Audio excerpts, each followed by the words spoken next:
Tere tulemast, kallid vähid! Siin on teie septembrikuu esimese poole ülevaade.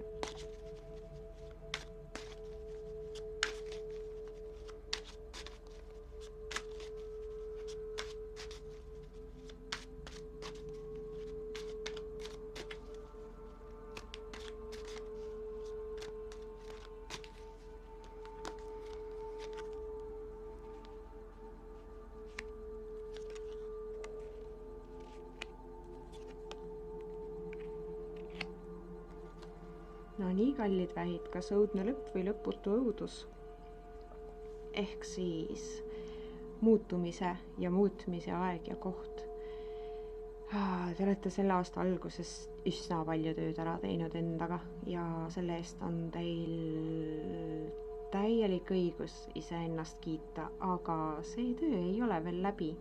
Ei ole veel mõtet nurka visata nii-öelda, et mul on valmis, mul on tehtud. See töö ei saa kunagi otsa ja see lihtsalt läheb ainult kergemaks.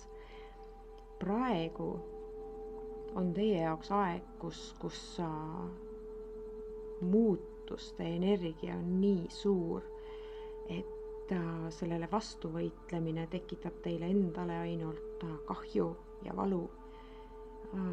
Tuleb suuta lahti lasta asjadest, mida teil ei ole vaja. Te ei pea klammerduma, ei pea hoidma vanadest asjadest kinni või inimestest, kellest te olete oma peas juba arusaamisele jõudnud, et te ei vaja neid.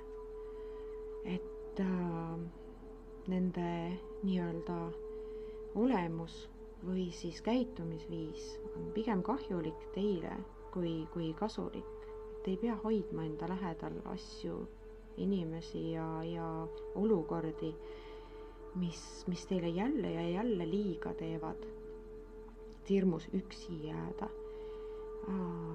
Parem on olla üksi rahulikult ja rahus, kui halvas seltskonnas või halvas olukorras koos kellegagi, kes ei oska proaktiivselt lahendada seda halba olukorda, mis on tõenäoliselt tema tekitatud. Ehk siis teie ei saa kõiki asju oma õlule võtta ja ei peakski seda tegema. Ja nagu ma ütlesin, kuigi te saate ennast kiita tänase seisuga, kui palju te olete ära teinud, siis see muutus on teil poole peal alles ja kuulake rohkem oma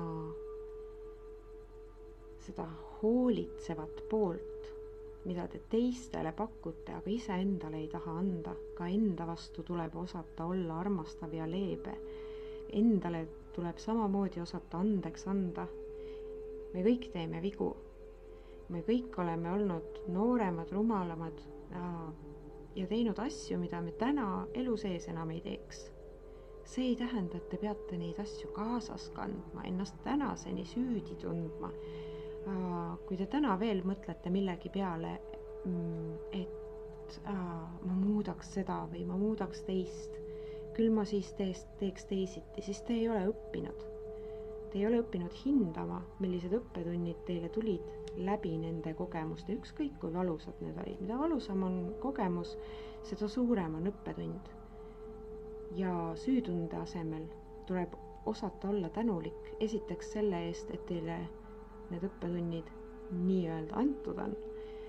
Ja teiseks selle eest, et te täna sellele vaadates mõistate seda, miks see vajalik oli.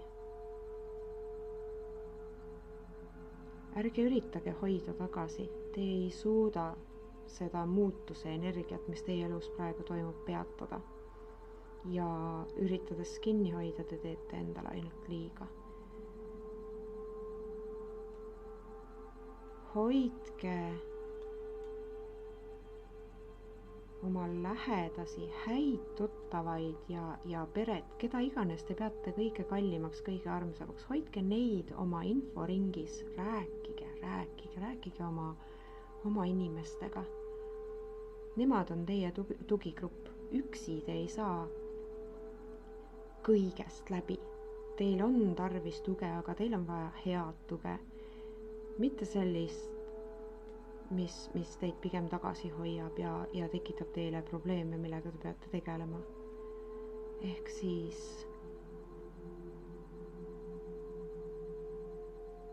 illusioonid, mis on või mille te olete ise endale loonud kellegi või millegi kohta, tuleb nüüd just nagu päevavalgusele tuua ja näha seda tõde nende olukordade ja inimeste kohta. See peab muutuma. Aitäh ja olge hoitud!